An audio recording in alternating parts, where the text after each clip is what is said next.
The funding for this video is provided by the amazing members of my Patreon. Also contributions from viewers like you. Thank you. Yeah, I started from PBS Kids. What you gonna do? Fight me? Anyway, roll the video.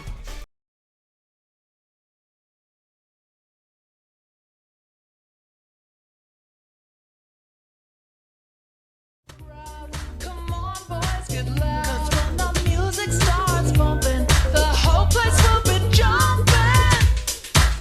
It's my scene, my scene. You know what I'm. Oh, it's Harriana and I'm back with another video. Hi, hello, how are you doing? My name is Harriana and welcome back to the Pirate Ship, also known as Harry Hook's Pirate Ship. I am the captain. You were not my first mate. I don't got no first mate because you want to know why. Bring your ear closer to the speaker so you can hear me clearly. No one's worthy of being the first mate. And hi, hello, how are you doing? My name is Harriana and I like to make content based on nostalgia and family and children's entertainment and all the issues that I find within those spaces. Today's video is going to be my 2025 momocon panel, which was titled Women Deserve Better from Animation.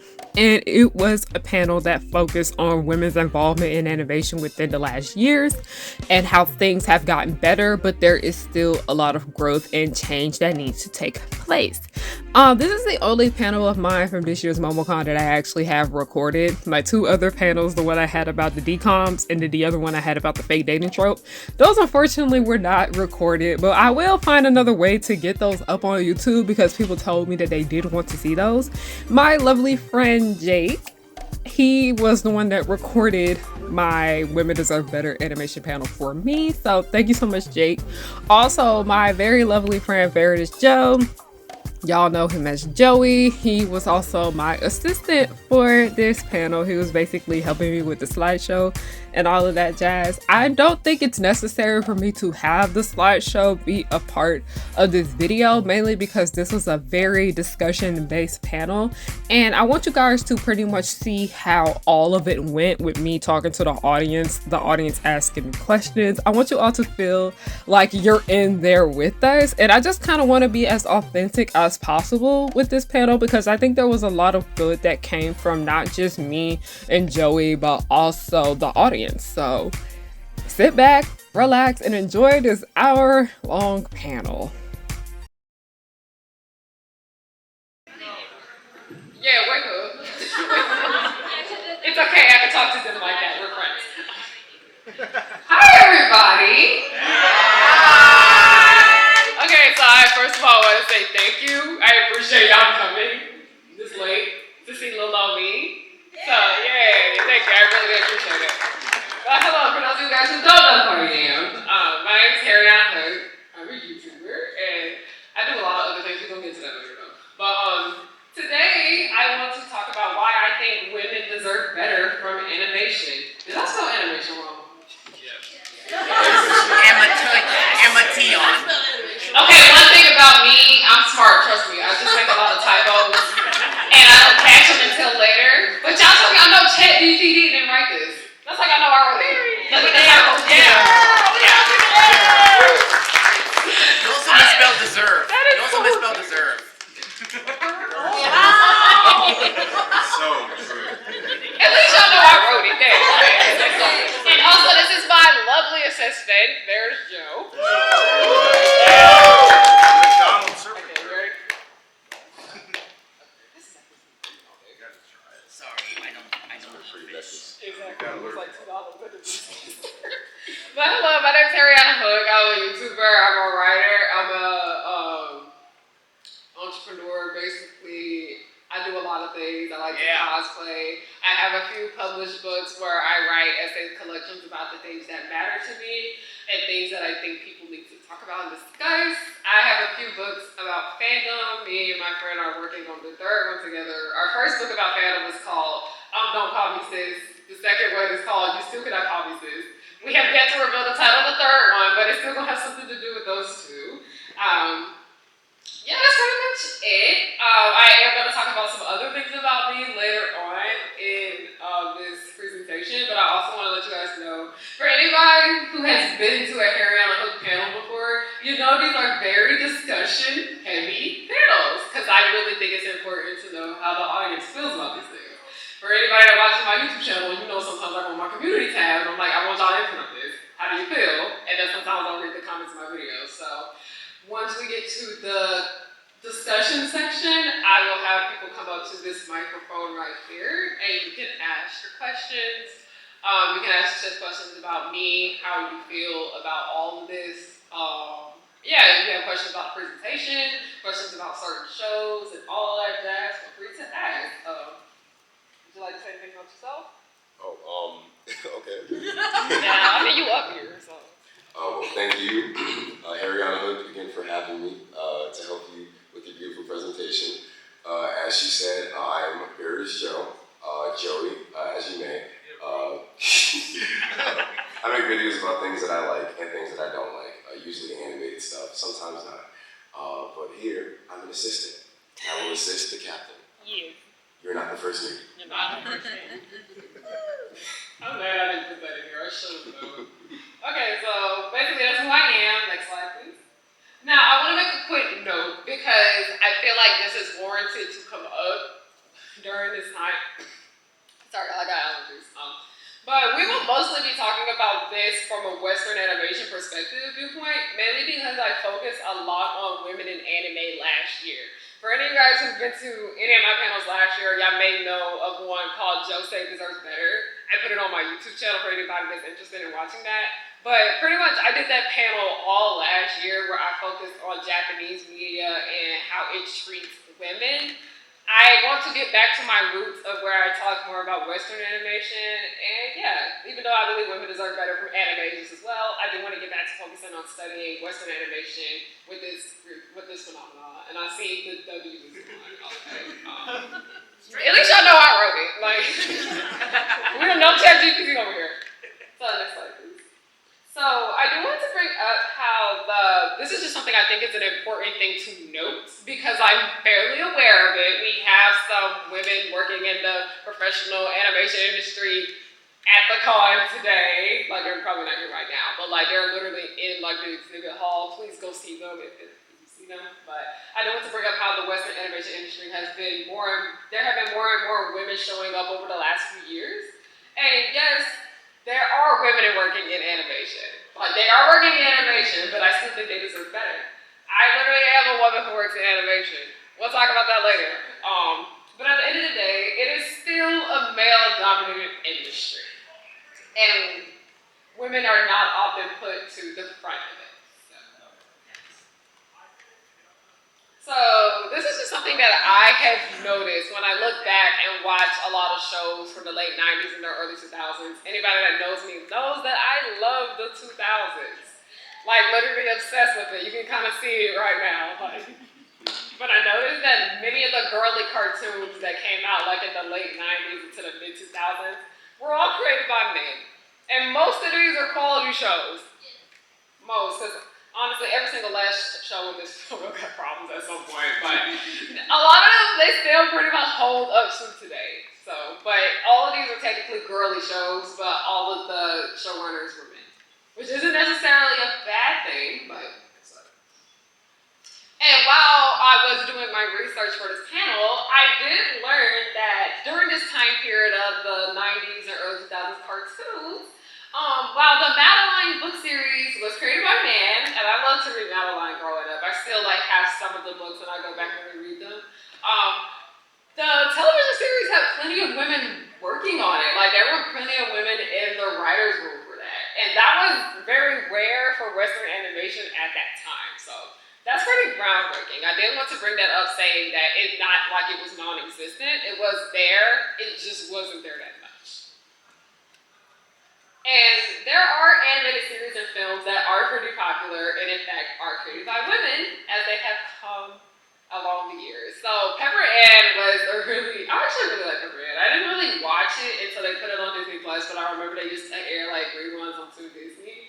That is a 90s Disney cartoon. It's about a little girl named Pepper Ann. She's a teenager. And she's so unhinged. Like it's just a show about her making really bad choices. And it's not just her making bad choices. It's like about her friends making bad choices too. So it's a really fun time. I highly recommend. Of course, we all know My Little Pony: Friendship is Magic.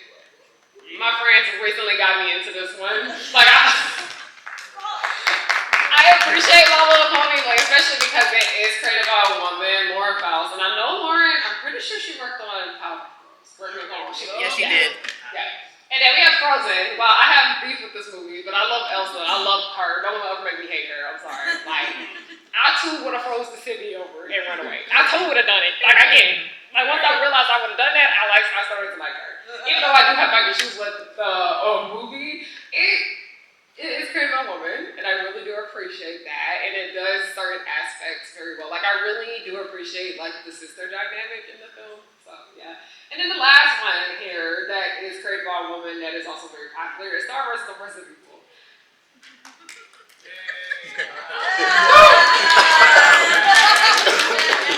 Hey, she's Listen, she got this con. Yes. Oh no, I appreciate her. Like, I appreciate like the good that she's done for women in animation. It's just I'm saying I was just only really a big fan of season 1.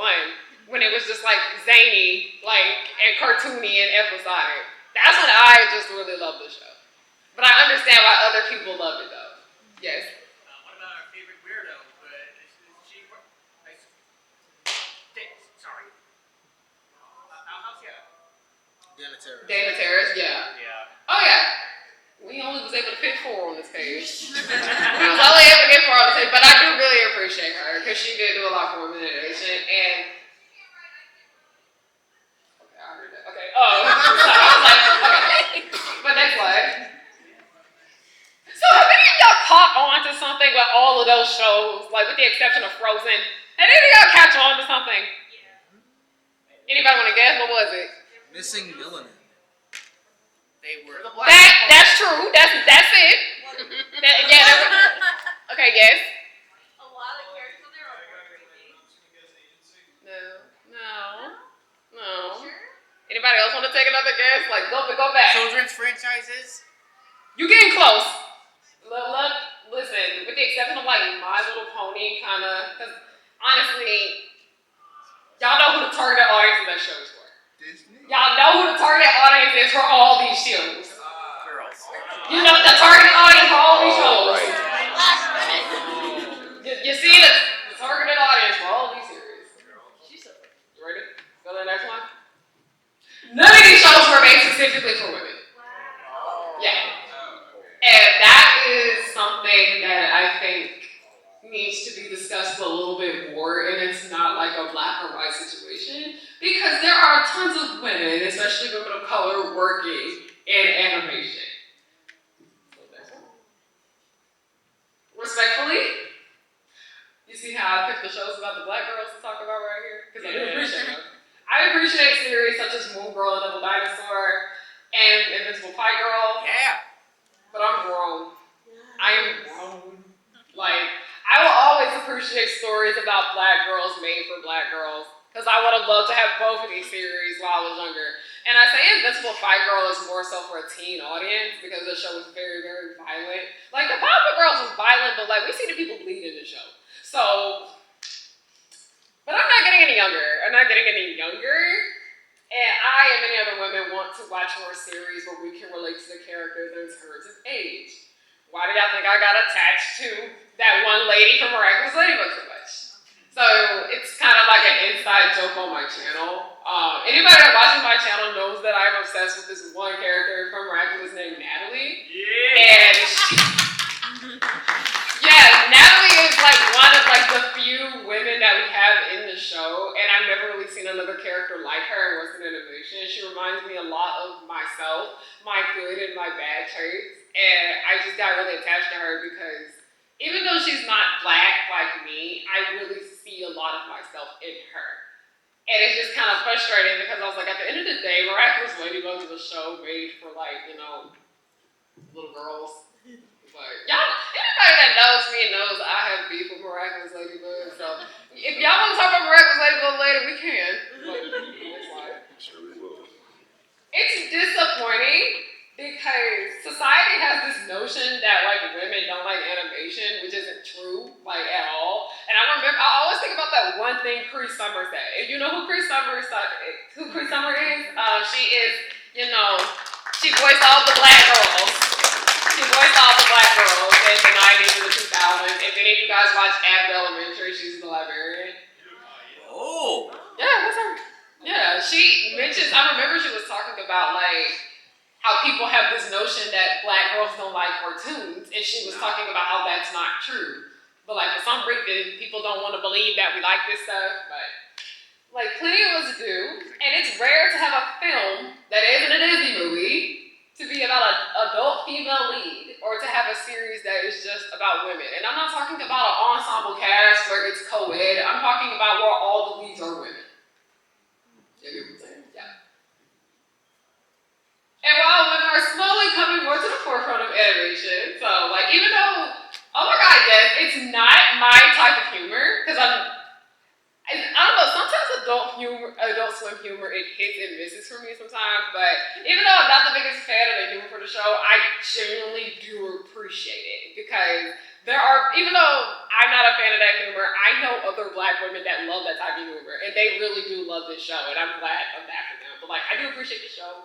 You see, we have 3 black women on the screen. They all look different, because I can't stand when I'm watching the cartoons and they color all the black people the same way. So it's like, not only was this show, in my opinion, a win for just like women of color and just black women when it comes to animation, but I just think it was a win for women in general in animation, because I think this show is a pretty big deal. But just because we have one no show about a group of women does not mean it should be the only one. Yeah, because guess what? I always make up this point. I always bring up this point. We still only have one popular black animated film about a black woman. And y'all, I'm pretty sure someone can guess what it is. Yeah, that's the only one. It's 2009. What year is it now? It's The Princess and the Frog. Like, Shrek. No. Are we not qualifying Mulan? Mulan is. She's not black, bro. Mulan's Asian. Asians not count? Okay. We were talking about black women in animation. Okay. But no, Mulan is a very important movie, though. You did bring a good point. But Mulan is considered to be a woman of color. It's good, it's good. So now we have the discussion. I have the microphone right here for anybody that has any thoughts, comments, concerns about anything that we talked about. Don't be shy. I can give you what you want. I know the things you're dreaming of. A part of me can feel them too. Give me a little time, and I will make all your dreams come true. I can give you what you want. I can tell you what you want to hear. If it's loving on your mind, I've got a little time, but that don't mean it's a lifetime thing. I can give you what you want. What you want.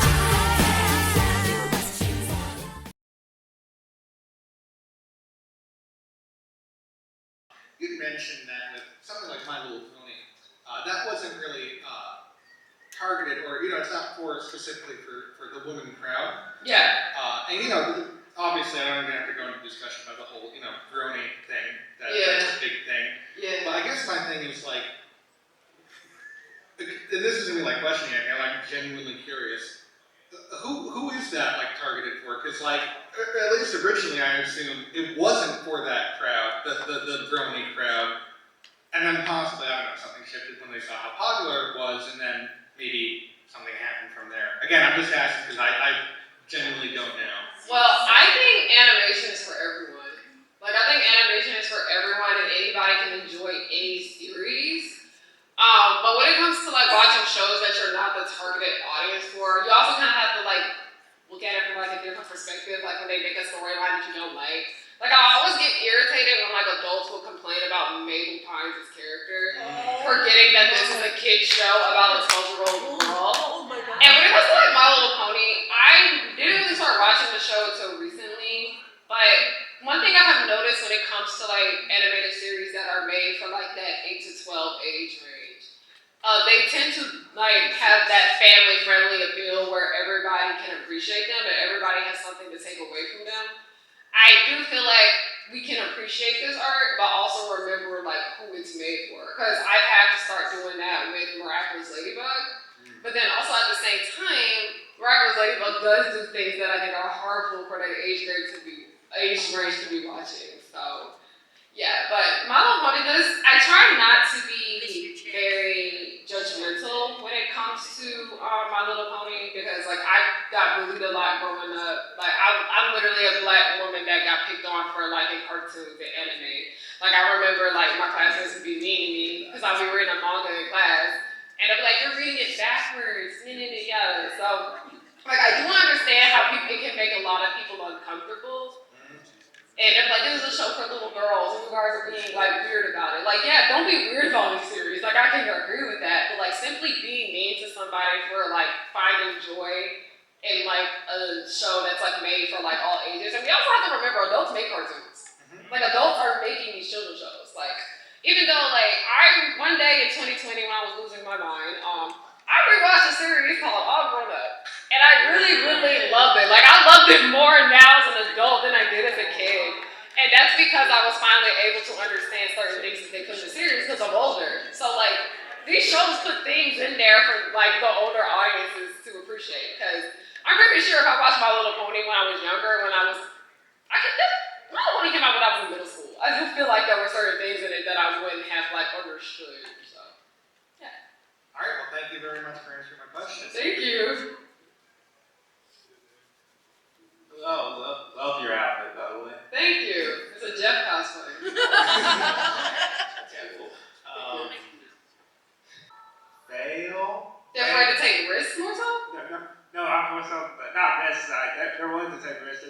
They're more so afraid to like fail and just like lose like a bunch of money and then they start to panic and that's when they like start to play it safe. But that's why I fully believe like that's why we don't have like a bit more representation. Yeah, I noticed animation.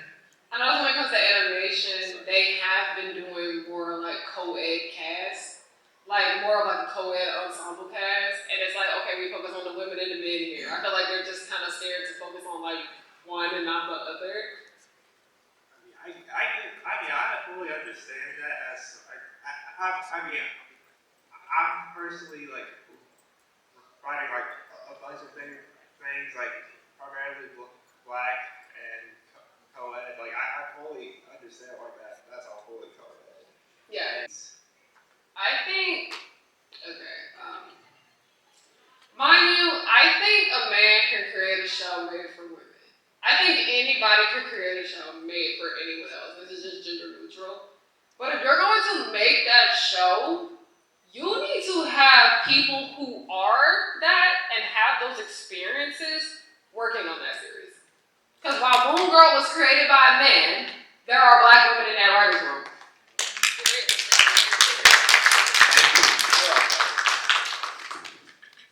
Hi, Harry. Hey, friend. Hi. I think a long time ago on your YouTube channel, you mentioned relating more to characters like Freddie Benson, and this is not animated, but yes. Yeah. But I find myself relating more to male characters in animation, live action, all of that. Do you believe it's because the women characters that were written for us were written by men, and the women that were written weren't as in depth as the men that were written, and so now we find ourselves looking for ourselves in most of these male characters because I think it's because just talking about the subject of gender in general, like I'm very respectful of all genders, by the way. So, but I feel like we put everything in a box. Like, okay, female characters act like this, male characters act like that, and it like makes everything a bit stereotypical. Because they're like, okay, we have this one girl. The only thing to her is that she's loud and that she complains. And then the male characters are a lot more complex. I have seen this done numerous times where the male characters, even with them being in the box, in the box of like stereotypical male, they still get to be more in depth and show emotion as well as being masculine, as well as doing this. And girls are pretty, and they're loud, or they cry, or they shout. Yeah, what they're talking about is that years ago on my YouTube channel, I said the character I relate to the most on iCarly was Freddie Benson. And I was like it had nothing to do with. I just understood his personality and I understood his living situation and all that. And yes, Sorry, it's just reading books and like just like media in general. I find like a lot of girls could read and watch media made predominantly for boys and find themselves in it, but boys don't do the reverse. And I feel like it's because those characters are not as complicated, so they can't see themselves. It's just like a one-dimensional kind of thing. Like I said, the way our society is with gender is very concerning sometimes because a lot of this is just something that I feel like we just have to do better as a society. Is like letting like not just say like little boys, but like even teenage boys, like let them know like, hey, you can engage with this stuff. It's okay because we don't look at a teenage girl for being weird for watching shonen, but people will make fun of a teenage boy for watching shoujo. Like, I remember, like, people were talking about, this was something Jalil had brought up, talking about, I used to sneak and watch the Care Bear show, and I was embarrassed to admit that I watched the Care Bear show. But I would be watching, like, the shows that were more so for boys. Like, I would be watching Teen Titans. I would be watching, like, Codename Kids Next Door. I'd be watching, like, Generator Rex and all of that. I would be watching these shows that technically were for boys, but I wasn't looked at as weird as the boys that were watching the shows for girls. So I just think that it's something that we need to work on as a whole, like letting them know, like, hey, you can watch these shows and enjoy them too, and there's nothing wrong with you. Thank you. Thank you. All right, so as the person a couple questions behind me established, a big reason why we don't see more older women-centered animated shows is because of executive cowardice and just a general lack of wanting to take risks. Yeah. So, with that in mind, how would you suggest we try and combat that stigma? Okay, so it's funny that you brought that up because I've noticed a lot of like women and just like femme presenting people in general. I've noticed because they are not really seeing the representation on screen, they have been going to books. Like I always tell people, if you are like, if there's something that you want, it most likely is in a book. And I feel like because it's very clear that there's a high demand for books about black women and black femme-presenting people and black trans people, black gay people. Like there are books that they sell very, very well. Like people love those books and they're made by the people themselves. Like I follow a lot of black gay artists. I follow a lot of black women. I follow a lot of black men that write books. And it's clear that there is an audience for these projects. But it's like when Hollywood gets involved with books, things tend to get weird because they'll be wanting to like change the character's gender, or they'll like, okay, we don't want to put too much of this in here, or they'll make a dark-skinned character light-skinned. I can't stand that. I feel like a lot of it is just like people, they want to tell their stories the way they want, but also because like I said, I used to work in the like professional film industry, and I would see like a lot of like the colorism going on. There would be times where I would be the darkest person in the room. I'm not dark. Like I'm not like that is a problem. Like that's concerning, and it's just like I just don't think they want to take risks about how the world actually is. Because I would even like, because I talked about this like in my new book. Even though I didn't watch Velma, I didn't engage in the discourse with that series because it was just kind of making me uncomfortable how everyone felt this okay with like dogging on a show about an Indian girl. Like it like the show can be bad, but I felt like a lot of people were like using the fact that she was Indian to drag the show. Yeah. But there was one. It was a good show. Yeah, like the show had issues, but like it's just I didn't appreciate them bringing up Velma's background and race with the show. People use the fact that it was bad to excuse their racism. Right there. Yeah, but we're not talking about the character development. We're talking about because this actually made me so mad. Like I wrote it out. There's a whole essay about it in the book. But it's like y'all know the Hex girl named Thorn, right? Yeah. They made like her like she's middle aged, she's older, and she actually looks like a woman in like her late 30s, early 40s. And she's also like still alternative. She still like wears the clothes and stuff like that. And I thought it was really nice to see that representation because there are women that look like that. Like there are women in our world that look like that. Especially because I live in Atlanta. Atlanta is very diverse. I've seen women that look like her. And it was very concerning to see the amount of backlash that character design just simply got for the way she looked. And I was like, y'all do know real women look like this. Well, the problem is they weren't able to craft to it, so. Yeah. Yeah, that's right. But it's just like, I feel like a lot of it has to come from us. Like, we gotta do better about like being more accepting to change, but also like real people look like this.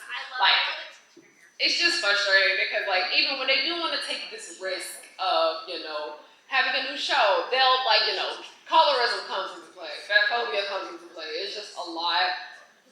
I don't even know anymore if it's about like being scared to take risks. I just think Hollywood just has a lot to work on in general when it comes to how they view the world and real people. Because like I said, the way, like I said, I've worked with actors before, I've seen what they look like. Most people don't look like that. Like they don't look glammed up all the time. Like they all don't wear extra small clothes. Like they all don't have super duper clear skin. They all don't always have like super well put together hair. It's just, I just think a lot of people are just not comfortable with seeing what the real world looks like on their screens, especially when it comes to animation. Yeah, that's basically the direction I was going, but I really appreciated all you said. And I'll look into those books you mentioned. Hello. Hello. I was wondering, so I agree with you with the fact that there aren't a lot of shows about black women or even though black women. I was wondering the last answer you gave kind of helps with this, but are there any like templates that you can imagine someone creating animated series about? Like, is there a book that you think would make for a really good adaptation for animation? Is there like a previously existing show, like a Black Lady sketch show or Insecure that could easily be adapted into animation? Is there anything like that you can think of? I'm gonna be honest, because I love cartoons. A lot of the books I read, I feel like would do well animated. Like I recently read, it's like anybody that knows me in 2022, y'all know I was obsessed with this book. It's called The Girl Who's Lawyer. And it's like a supernatural fantasy book where a lawyer, she dies and she like literally she don't even get the rest. She gotta become like the lawyer to let her regroup because he's like on trial or something. And I'm like, that is so wacky, that is so zany. I want to see this animated. So I think that would be good. I've always talked about how I would love to see like an animated equivalent of Girlfriends. I was thinking of that as something to adapt to. I think that'd be really cool too. Yeah, like I love like Girlfriends. I think, like I said, I feel like it would work because like the Proud Family, like when it's not being wacky and zany, there's a lot of like black sitcoms that are similar to that. Like I don't want to bring up One-on-One, but there are similarities there, even though they got the same voice actor. Okay, all right, those are really good. But yeah, like I just feel like you can make anything animated. Like it doesn't have to be all wacky and zany or anything like that. It's just like I said, animation is not a genre; it's a medium. I'll leave with this. Where do you think that type of stuff would end up? You think that was something that a network would adapt, or like a Netflix, or maybe something independent on YouTube or Newgrounds or something? I'll just leave you with that while I walk away. Yeah, I think that's why I deeply appreciate indie animation because we're seeing a lot more diverse stories like that. Yes. I fully agree. You were talking about how just exasperated you are about how so many of these shows, like, you know, made by women for women are specifically targeting young girls and aim for a very, like, you know, child demographic.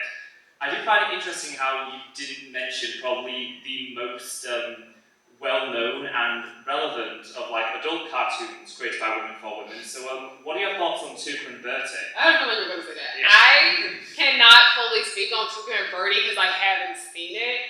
And as someone who is a survivor and I found out what was in it, I'm going to get to it when I'm ready. So, but I do appreciate the show for talking about something like that, and I did find that it was handled very well. But a lot of my like followers, like they be in the comment section like, Harry, when you finally gonna watch Tuca and Bertie? And I was like, at one point. But I am happy that people really do appreciate that show. So yes. Hello. Oh, damn. Okay. Hello.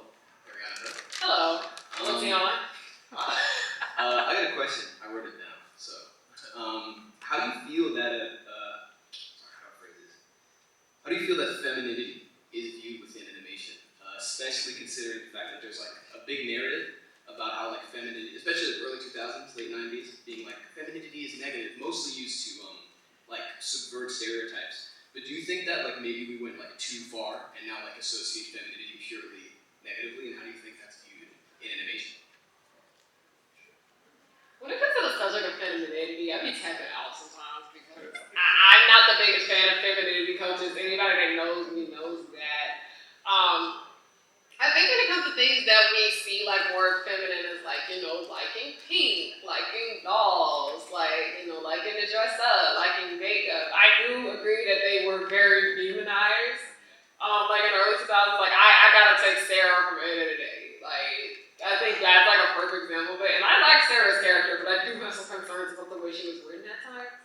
And then, we got into that I'm not like other girls type thing, and I feel like that's because people were just so sick of seeing that. And they're like, oh, you're not like a cool girl if you like dolls and you like the color pink and this and that and the third and yada yada yada. And that's why I said I feel like we need more women making these stories, because I feel like they'll be able to talk about these things a little bit better. Because anybody that knows me knows my favorite color is blue. Like look at this. My favorite color is literally light blue.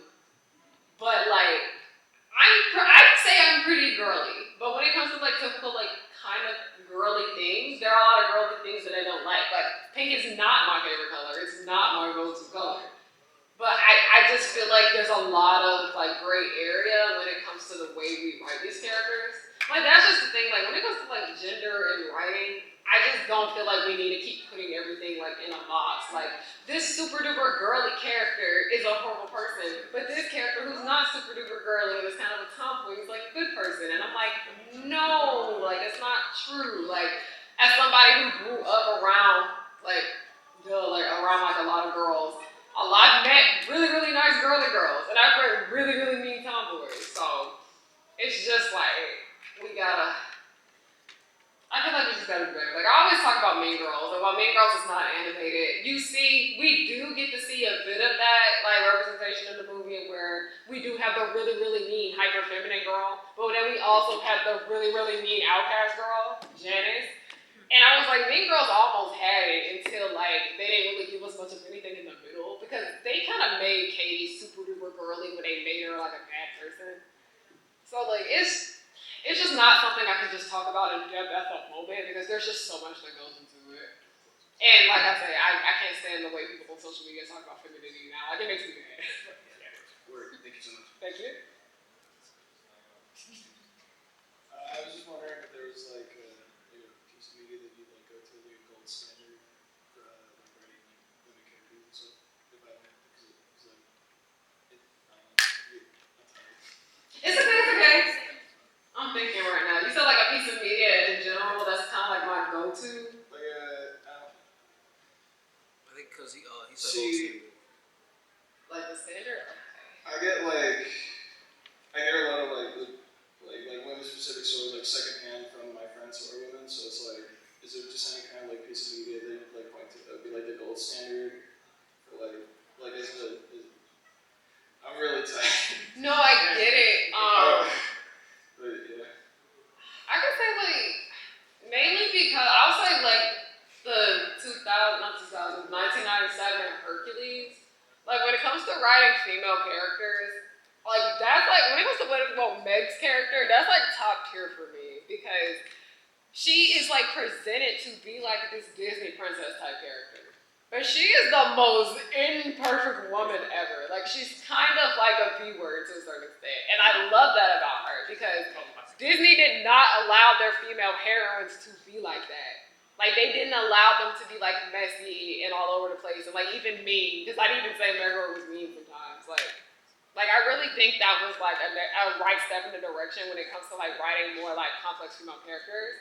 Because I remember her voice actor even said something about like why she really like loved Meg's character, and she was like, well, she is like this very pretty woman, like she's funny, she has a personality, like, and we actually see her hurt, we actually see her cry, but like I'm sorry, I just love Meg, I just love so much about her, and it's just, like I said, we expect her to like act like the typical Disney princess, like especially at that time period, and she was nothing like that, and Like, we saw she was broke. She was always out and about because she didn't want to be in Hades' house.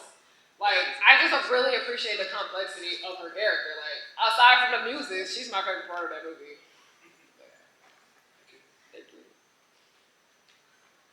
Hi. Hello. Like that was gonna be really loud. There we go. Okay, hi. It's really nice to meet you. Nice to meet you. I am a dramatic writing major. I actually want to go into writing for animation. That's my current goal. So I have a question for you and kind of for all of you. Yes. I'm really interested in writing diverse media because, you know, as a woman of color, that's all really important to me and I really care about that.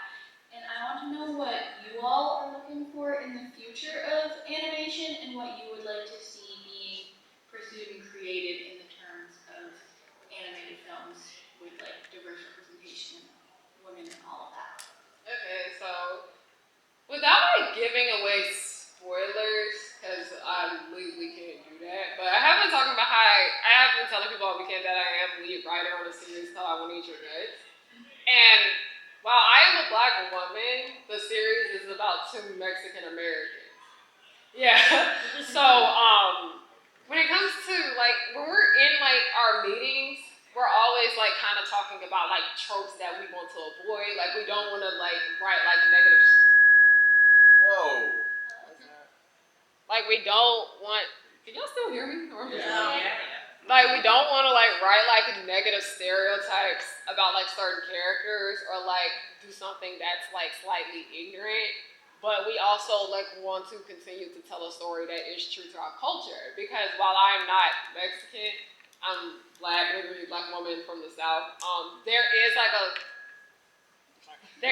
lot of overlap in our communities, and we can relate like with a lot of things. But there are certain things that the other writers and the other creators of the show can't not relate about because while I'm pretty sure Ari is white Latino, he doesn't understand a lot of things like about colorism and stuff like that. But I can talk to him about those things because like while I'm not dark skinned, I have dealt with these things from like people that are lighter than me in the black community, or I've dealt with them from like non-black people too that are lighter than me. So it's just more so like we want to tell like our story. I always tell people like tell your story. Do what you want to do. Like there's always going to be somebody out there that wants to hear it. There's always going to be somebody out there that wants to see it. I just always want people to like tell the story they want to tell. Like don't tell the story that other people don't want to do. Because like even though like I am the lead writer on the show, I specifically keep asking Ari and Gumo, what exactly do y'all want? Because like at the end of the day, I want you to tell your story as realistically as possible. Like write these characters as flawed as you want to. Write about like the social issues that you want to include. Because like at the end of the day, this is what you want to do. Cool. Thank you very much. Have a nice day. You're welcome. Hey. Hi. Hey, Ariana. Hi, Tariq. Tariq. I have 2 questions. One is really short, and one might take a second. Yes. My first question is there a woman character in the cartoon that is not the main character, but you feel like is written better, or is more multifaceted than the male character that is the main character? You can drag me if I say Natalie from Miraculous. You like what you like. I just find Natalie to be a bit more interesting than Gabriel because like all we know about Gabriel is like, okay, he's a fashion designer, he's sad that his wife died, well she ain't dead, she on life support, and he's just doing everything to try to bring her back. And while Natalie is poorly written, like all the women in that show are poorly written, she's a very interesting woman. She basically has been with this man. Like, she was like ride or die for this man. I don't agree with this, but she's always beside him, but we find out so much stuff about her. We find out she used to be like his bodyguard. We find out that she does care for his son. We do find out that she's in love with him, but she wanted to respect the relationship that he had with his wife and never acted on that. We see that she's constantly doing so much for other people and she's kind of like putting herself last. Like she literally can't walk. Like she literally risked her own health for the sake of like wanting to help Gabriel. Because that's this cartoon. It's not like I've seen the cartoon. Yeah, but like, there's just so much about her. Like, she's not very well written. A lot of the stuff is stuff that I was able to like pinpoint together. The writer didn't execute it well, but she's just such an interesting woman, and I just wish the story actually did her justice sometimes because like people like to write Natalie off as just a villain character. They think she's just as bad as Gabriel. But I was like, have any of you guys put two and two together and realized why she started helping him? Because she wanted him to stop. She didn't like seeing him and like hurting himself for this. She like just wanted him to be happy. So I think I love Natalie. I can talk about her for hours. My second question is, I guess it's a little less specific, but yeah. So in like the early 2000s, I guess like late 90s as well, like the main thing, like you showed a lot of the examples on the screen, but they would, a lot of these cartoons created about men, about women, they would do the thing where it's like, okay, you got these like cute girl characters that are allowed to be girly and allowed to be girls, but like, they like beat people up, you know what I'm saying? They like, yeah. you know, and I think for me as a kid, I thought that was cool because, you know, you hear stuff like, oh, you throw like a girl or whatever and stuff like that. Yeah. Like all negative conversations or whatever. And those characters were always, those characters, I guess, like, you know, like, stood above that, lack of a better word. But I wanted to ask how you felt about that. Well, I really love the Powerpuff Girls. I love shows about girls that can fight. Like Natalie know how to fight. That's another reason why I love her. It's just while I appreciate those stories because I'm like, yeah, we do need those girl power stories that show like girls that they can be like anything they want to be. Like that's the reason why I appreciate Barbie so much because like she could be an astronaut, she could be a wrestler, she can be this, she can be that. I think those shows are like really good for like young girls to show them that like they can be strong. They don't like have to sit on the side and like take anybody's BS and yada yada yada. But it's just I kind of like get worried because sometimes it feels like we're only able to like have stories like this if they're like told by a man. Like people will only look at it because it's told by a man. Like that's why like I'm never gonna stop talking about Miraculous Ladybug. But at the end of the day, Miraculous Ladybug is a series made by a man, and it is like a super duper girly series. But when it comes to like I said earlier, when it comes to men making these shows, I would very much appreciate if they had more women in the writers' room, more women working for storyboards, all of that jazz. So, like, I think those, like, I love the Powerpuff Girls, even though there are certain aspects of it that didn't age well. It's a show from the late 90s, early 2000s. I expect that. It's just, like I said, I appreciate those shows. I love those, but I feel like they're kind of like a step in like the right direction, I'd say. Like looking at like how far we have come, it ain't that far, but we came somewhere. And looking back now, I feel like we wouldn't have like the series that we have now that were made by women, and we have more women in the writers' room if we don't have this in the past. Because back then, those series shows about girls do sell. So yeah. All right, now thank you. Barry Joe, I see you. You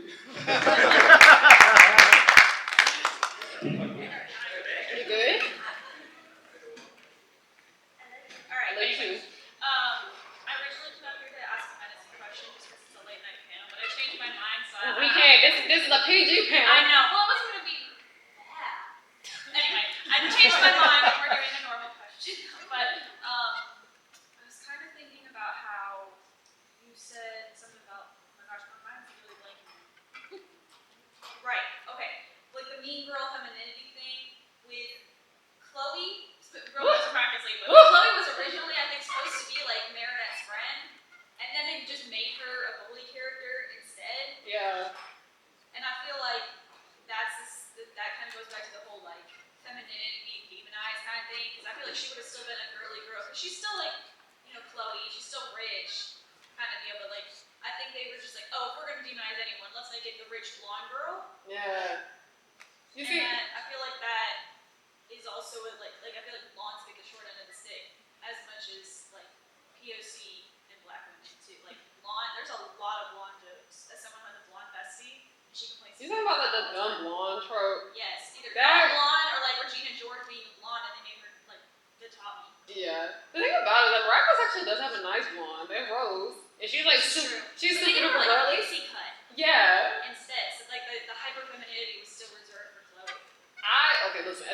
does not like Chloe. Like, I'll say I don't like Chloe.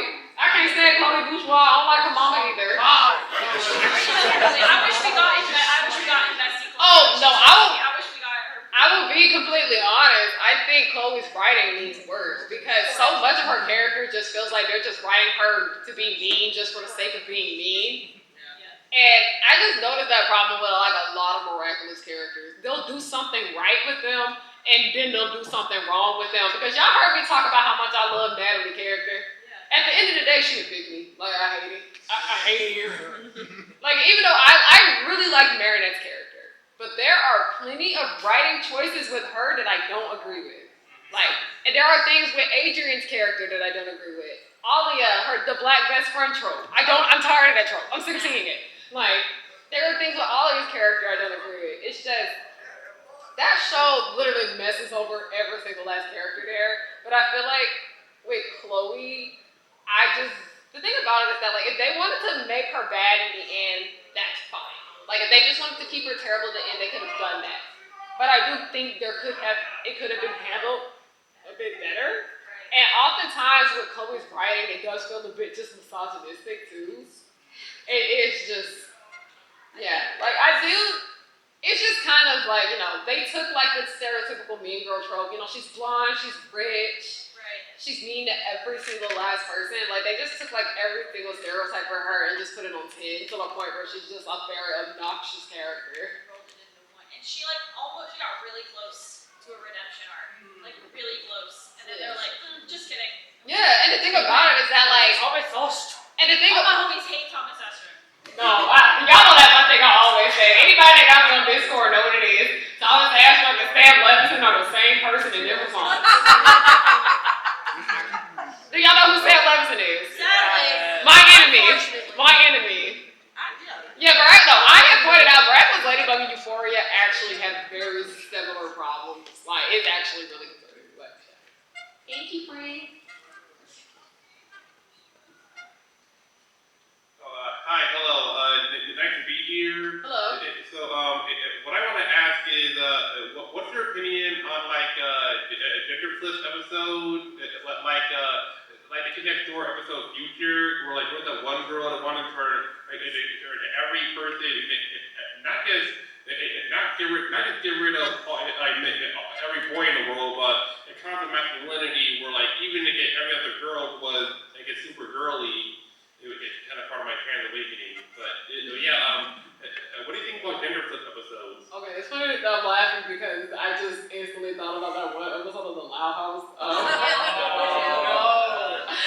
I personally am not the biggest fan of those types of episodes because I feel like they're just very like stereotypical when it comes to gender. Like, I will bring up that one episode of The Loud House, but basically Lincoln had wished that instead of him having all sisters, he had all brothers. And the house was like 3 times more chaotic than it already was. And then the house was dirty. Like, trying to say that like boys don't know how to clean up. And all they do is hit each other and fight. Like, I'm not the biggest fan of those episodes. Like, I think like when it comes to the Fairly Odd Parents, listen, like, I think the way we portray gender in animation needs a lot of work. I would go ahead and say that. But it's that one episode of Fairly Odd Parents where it made me like really like Trixie's character, where we find out that she likes comic books and this and then the third, but she felt like she couldn't like these things unless she was like disguised as a boy.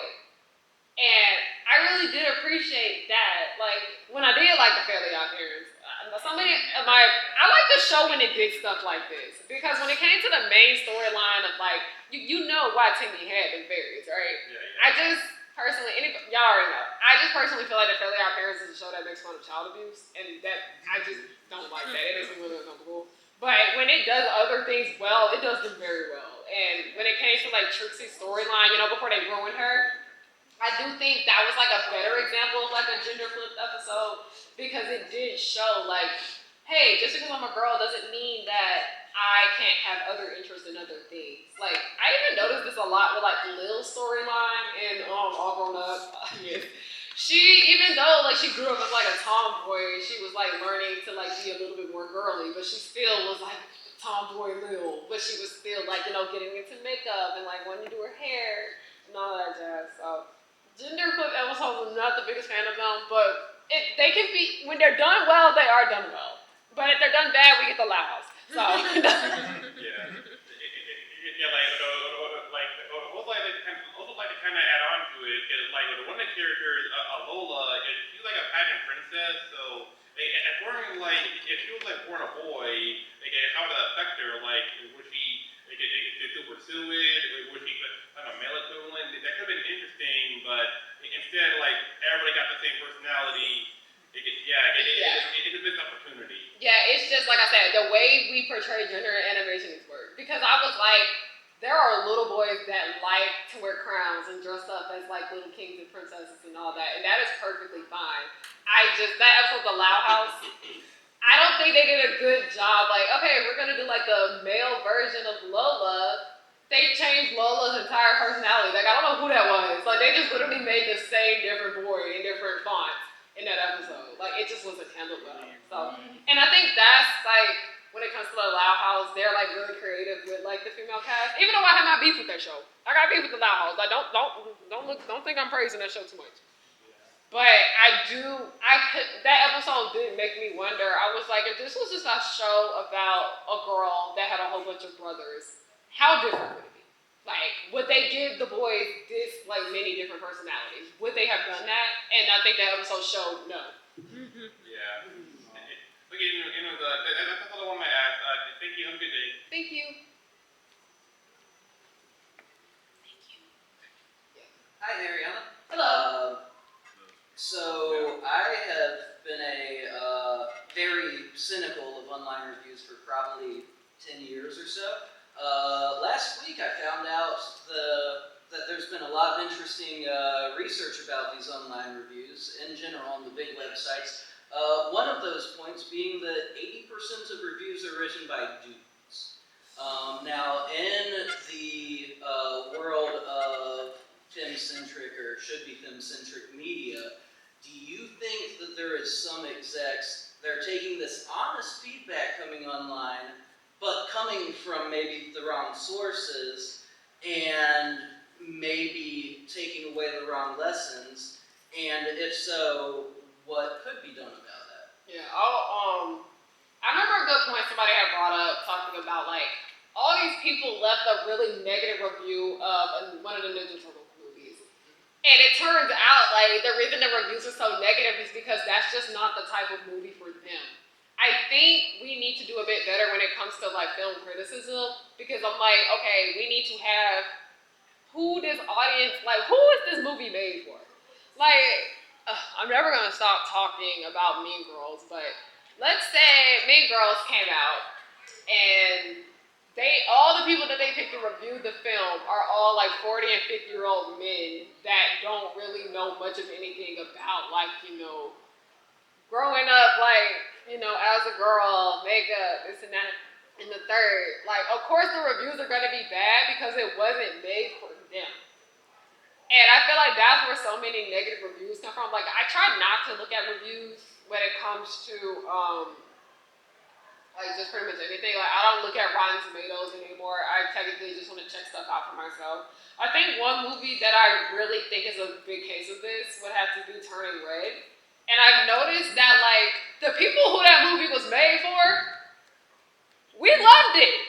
But that movie wasn't made for, like, everybody. Like, that movie was made for, like, people that, like, were quirky and weird, and they, like, did, like, little kooky things, and they, like, screamed around and listened to music, and read and wrote fan fiction and stuff like that. Like, people that had that, like, type of personality, like, similar to the main girl and the other girls in the movie, like, they really enjoyed that film, and they really saw themselves in it. But, like, people who could not really relate to the movie, they, like, were, like, trying to, like, dogpile on it. And we're talking about, this movie sucks. And I was like, you can admit that something is good and it not be for you. Because I will go ahead and say, I was talking about this in like one of my most recent videos, where I don't want y'all thinking I'm dragging Oh My God Yes, because I'm not. I was like, I can admit that something is quality and it not be for me. And because that's not my sense of humor, but I see why, like, the people that love that show, they love that show because it's made for them. And I was like, but I feel like also we need to be able to admit that something is good, but it's not for us. Like, cause I was like, we are so quick to say that we love a movie that's bad. Like, we're so quick. Like the first Descendants movie, love it. Is it good? No. But when I always bring up the movie The Piano. I can't stand the film. Very well done movie. Like, it's a very well done movie, but I just don't like it, and it just turns out I'm just not the type of audience for that film right there. So I think that is something that a lot of film reviewers need to understand, that not everything is going to be catered to you individually. So yeah. I think that's great. For what it's worth, as a guy, I don't feel particularly tracked. I work in sales, and target audience is a thing. Yeah. You probably don't want to sell ladies apparel to NFL commentators. Yeah. And you probably don't want to sell Ninja Turtles in a nursing home. And Yeah. I think this is a really interesting version of that. Yeah. I'm taking that. Thank you. You're welcome. Hey. Oh, we are at time. Thank you guys so much for coming. I'll talk to you outside if we can. But thank you guys so much for coming. But yeah, my name's Ariana Hook. If you guys are interested in following me on social media, I have like my business cards up here if anybody is interested in grabbing one. But I really appreciate y'all coming. Y'all are great. Thank you. Good night.